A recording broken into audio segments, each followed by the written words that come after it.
Three billy goats, so the story goes, were grazing in a fresh, fragrant field, munching on grass and thinking of finer things.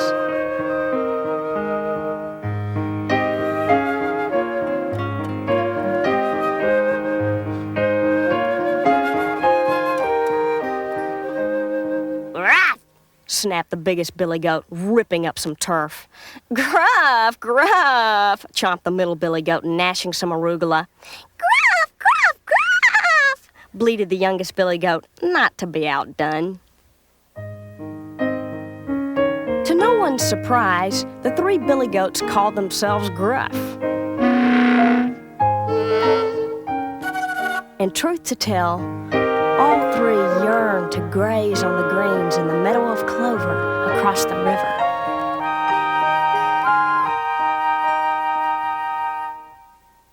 But to get over there, they had to cross a bridge, which wasn't so bad. But under the bridge lived a terrifying troll with eyes like burning coals and a nose like an old acorn squash. The troll was wicked enough to frighten off even the bravest of travelers.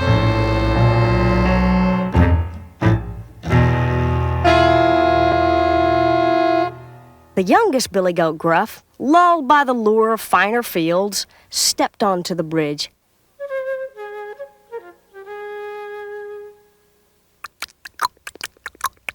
Went his little hooves. Up sprang the troll. Who dares to clip-clop over my bridge? Fumed the troll. It's only I, Mr. Troll, the youngest billy goat, Gruff, crossing over to finer fields, said the little goat in a tiny voice. Billy goat for breakfast, billy goat for lunch. I shall eat you up, slobbered the troll, licking his puffy lips. Oh, don't bother with me, squealed the youngest billy goat, Gruff. My brother's crossing behind me, and he's much more to your liking. The troll's great nose quivered as he thought. Then his eyes blazed bright as he said, Go your way then. I shall bide my time. And the youngest billy goat, Gruff, clip-clopped across the bridge and into the meadow of clover.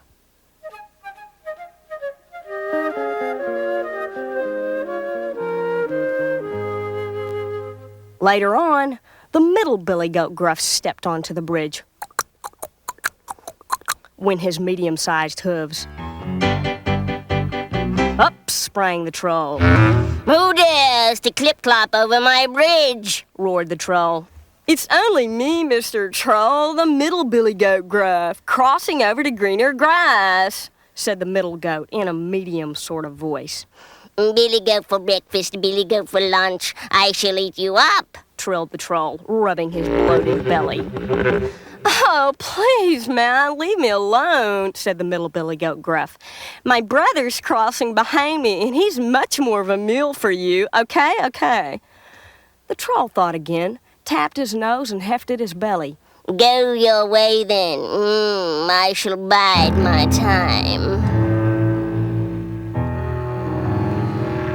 And the middle billy goat, Gruff, clip-clopped across the bridge and into the meadow of clover.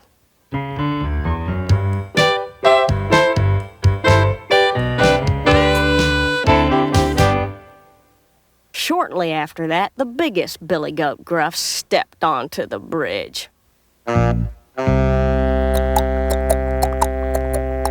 Went his big hooves, and the bridge groaned under his weight. Up sprang the troll. Who dares to clip-clop over my bridge? Bellowed the troll. It's only I, Mr. Troll, the biggest billy goat, Gruff, crossing over to more verdant victuals. Billy goat for breakfast, billy goat for lunch. Billy goat, munch, munch, munch. I shall eat you up. But the biggest billy goat, Gruff, growled. Trolls have noses, trolls have ears, goats have horns as sharp as spears. And with that, the biggest billy goat Gruff lowered his head, pawed the ground, and charged at the troll, his sharp horns shining. He butted the troll up in the air, over the bridge, and into the river.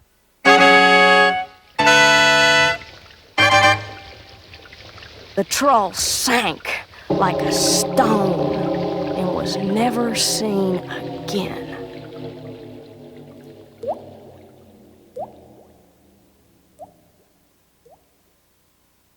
The 3 billy goats Gruff, so we're told, are still there, grazing in both fields now and growing fatter every day.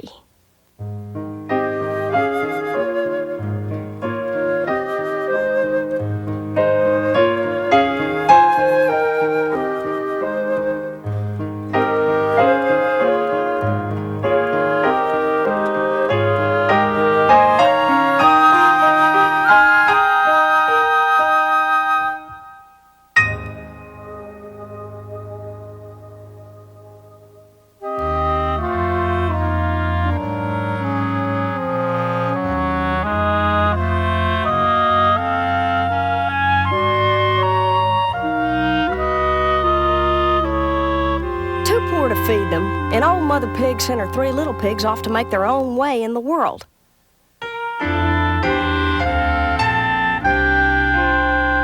Now let me tell you, these little pigs were as different from each other as molasses is from turpentine. The first little pig met a man hauling a heap of straw on his back. "Oh, good sir," Piped the pig. "may I please have that heap of straw?" Well, the day was hotter than a firecracker, so the man gladly parted with his burden.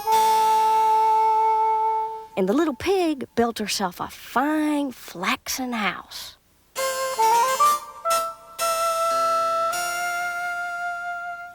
Before long, a big old wolf wandered by, saw the little pig, and knocked on the door. "Yo, how you doing today, little pig?" smiled the wolf, his empty stomach growling. "I'm hankering for a cup of coffee. Won't you let me in?" "No, Mr. Wolf," quivered the pig. "I will not let you in. I swear by the hair on my chinny chin chin." The wolf sneered back. "Well then, I'm gonna huff, and I'm gonna puff, and I'm gonna blow your house in." And he did just that.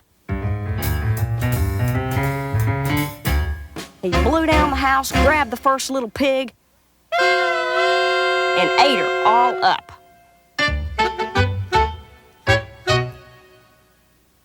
The second little pig, meanwhile, met a man lugging a load of sticks. Oh, sir, Commanded the pig. may I please have that load of sticks?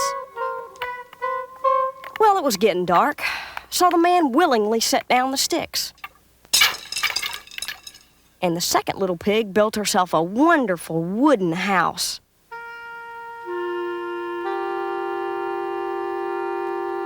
Wouldn't you know, that same old wolf strolled by, saw the little pig, and knocked on the door. "Yo, how you doing today, little pig?" grinned the wolf, his long teeth gleaming. "What you been doing with yourself? You're looking so fine. Won't you, let me in?"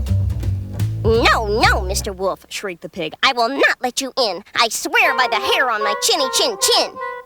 The wolf leered back. "Why, I'm gonna huff, and I'm gonna puff, and I'm gonna blow your house in." So he huffed. The stick house shivered. And he puffed. The stick house shook. Then he puffed again. And the little stick house blew clean into the middle of next week. The wolf grabbed the second little pig and ate her all up.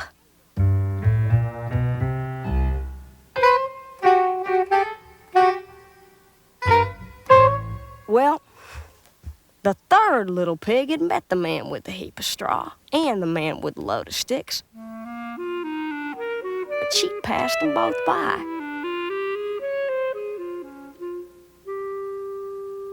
Finally, the third little pig met a man carrying a cargo of bricks. Oh, how are you today, sir? Said the pig. May I please have that cargo of bricks? Well, the man was very weary, for the bricks were as heavy as a bucket of lead. So he set them down, and the third little pig built herself a strong, sturdy house.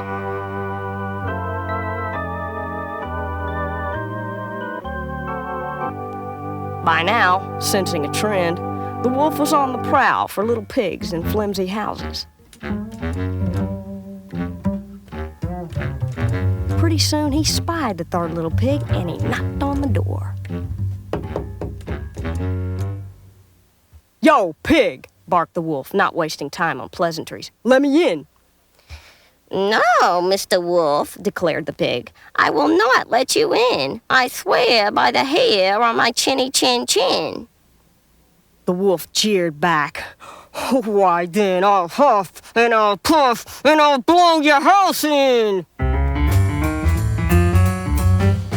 So he huffed. And he puffed. Then he huffed again. And the little brick house didn't budge. He puffed again and huffed again. He huffed and huffed so hard he lost his breath and felt all dizzy. And still, the little house held firm.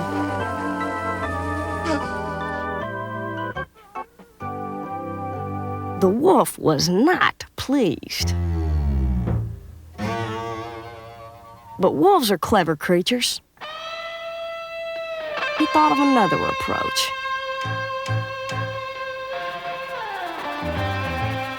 Tap, tap, tap went the wolf on the window of the little brick house. "Hey, little pig," he coaxed. "Farmer Foster's field is just jam-packed with turnips.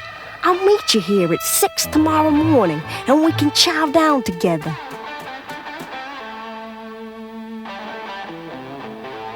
The little pig smiled, safe in her sturdy brick house. She knew that the wolf was planning to make a meal of her, so the little pig got up at 5 the next morning and went alone to Farmer Foster's field.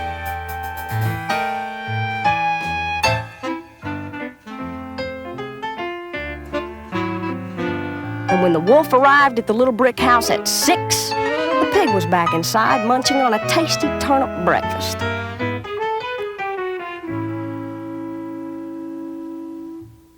"Little pig," cooed the wolf, "are you all set?" Oh, out of bed, already fed, and all set for my nap, replied the pig, swallowing the last turnip. The wolf wasn't pleased. But wolves are clever creatures. He thought of another approach.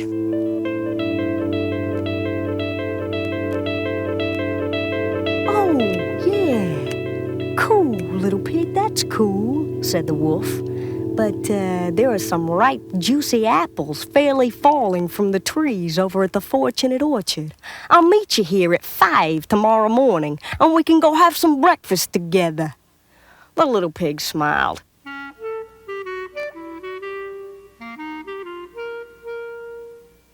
She got up at 4 the next morning and went alone to the Fortunate Orchard. She was high up in a tree pecking apples when the wolf arrived. "How's the fruit?"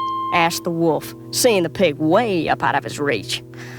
Oh, ripe and red and better than you said, announced the pig, gnawing at an especially appealing apple. Why don't you try one for yourself, Mr. Wolf? With that, the pig hurled an apple as far as she could to the far side of the orchard. Now, besides being clever, wolves are creatures of instinct. So when he saw the apple soaring across the orchard, the wolf, just like a yard dog, bounded off to fetch it. With the wolf at the edge of the orchard, the little pig slid down the tree and scurried home as fast as a grasshopper on a griddle.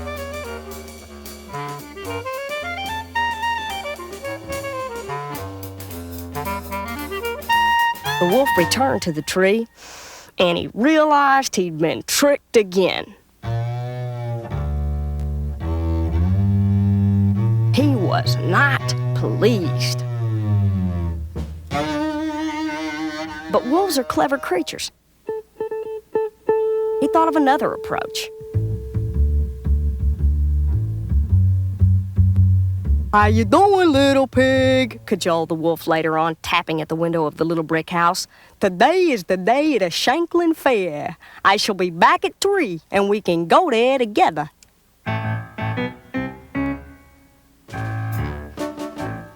At 1 o'clock, the pig left her house and climbed the hill to Shanklin. She went to the fair, and there she sampled the food and sniffed the flowers and played the games. She bought herself a butter churn.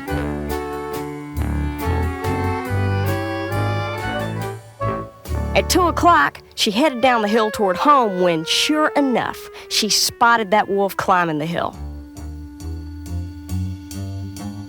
So she hopped inside the butter churn to hide. The churn tipped over and started to roll. Faster and faster, it tumbled down the hill till it was spinning like a pinwheel. The wolf, meanwhile, was trudging up the hill when all at once he heard a frightening sound. He looked up and saw for just an instant a blur of whirring wood. Then the churn with the pig inside rolled over the wolf like a steamroller over a cream puff.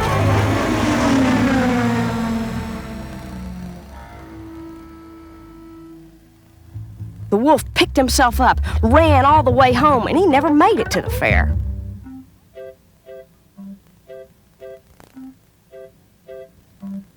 That evening, the pig sat snug as a bug in a rug in her little brick house and boiled up a great kettle of water to stew some meat for supper. Soon, a tap came on the window. It was that wolf. "Hi, where were you today?" asked the pig. A great wooden monster came roaring down the hill from Shanklin and trampled me under his hooves, explained the wolf. Ow! Still picking splinters from his backside. Ew! "Oh, wouldn't you say, Mr. Wolf?" wondered the pig. Wooden, yeah, and as big as a barn, marveled the wolf. The pig laughed. "It was I who frightened you. The barn that battered you was only the butter churn I bought at the fair." The wolf felt humiliated and turned suddenly furious. "This is too much, you little ham hack!" he bellowed, and he leaped up onto the roof of the little brick house. "I'm coming down the chimney, and I'm gonna bite you so hard it'll hurt your parents, and then I'm gonna eat you up!"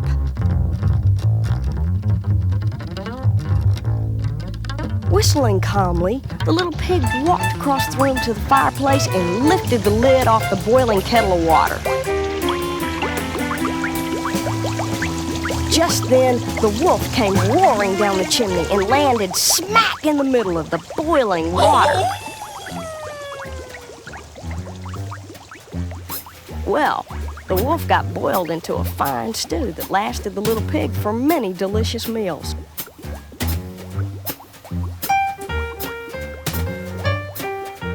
Yep, wolves are clever creatures. But pigs are even cleverer.